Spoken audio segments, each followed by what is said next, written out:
It wasn't too long ago, just a couple of months ago actually, I had a chance to spend an afternoon with one of my godchildren. I have many. And his family. Alec is 7 years old. And he knew, because he doesn't see me that often, he knew that in all likelihood, when we were out that day, his godfather would probably buy him some kind of little present. And so we ended up in a shopping mall, and Alec ended up with me. So as we wandered around going into every store, this is the kind of thing that I heard. When we went into the teddy bear store, he looked up at me and said, "Father Dan, did I ever tell you that teddy bears are my favorite things?" I said, "No, Alec, you never did. Thanks for letting me know." And then we'd leave that store and we would go into the Lego store, you know? And he would look at me and he would say, "Father Dan, did I ever tell you Legos are my favorite things?" I said, "Wow, I'm glad you told me that, Alex." Store after store after store. Wherever we were, they were his favorite things. And he watched everything in the store so intently, hoping against hope, I'm sure, that maybe this will be my gift. Maybe that will be my gift. Maybe this will be my gift. My ways were not Alec's ways, because I already knew that he really liked splat balls.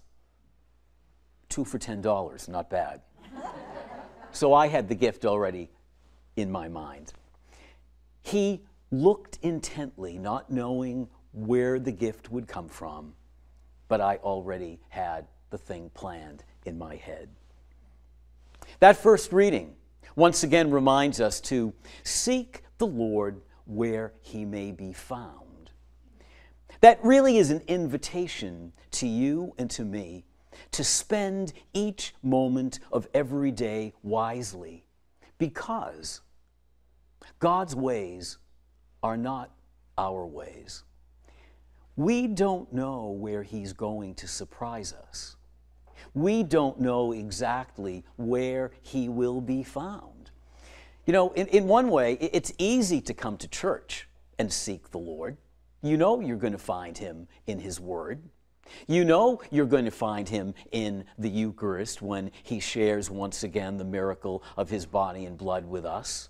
So this is easy. We know we'll find him here. But he's a God of surprises.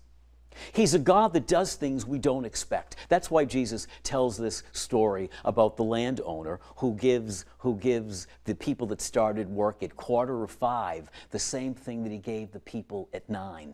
No one expected the story to end that way. You'd expect, if you were there all day long, you'd get a little bit more. Not very good business sense. But God isn't worried about business.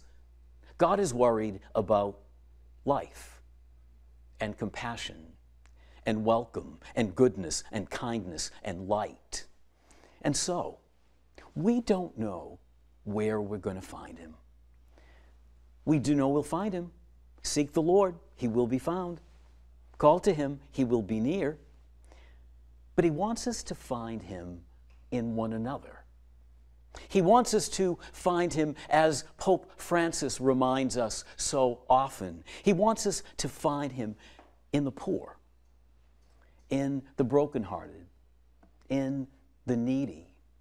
He wants us to live with awareness that he is with us at all times, and we don't know where we will find him. All he asks us to do is live with an open heart, expecting to find him, maybe in unexpected ways. And we can live with that promise, knowing that if we do give ourselves over to him, we will find him. We will find him because he's promised us that we will. All we need do is spend some time looking, seeking, and caring.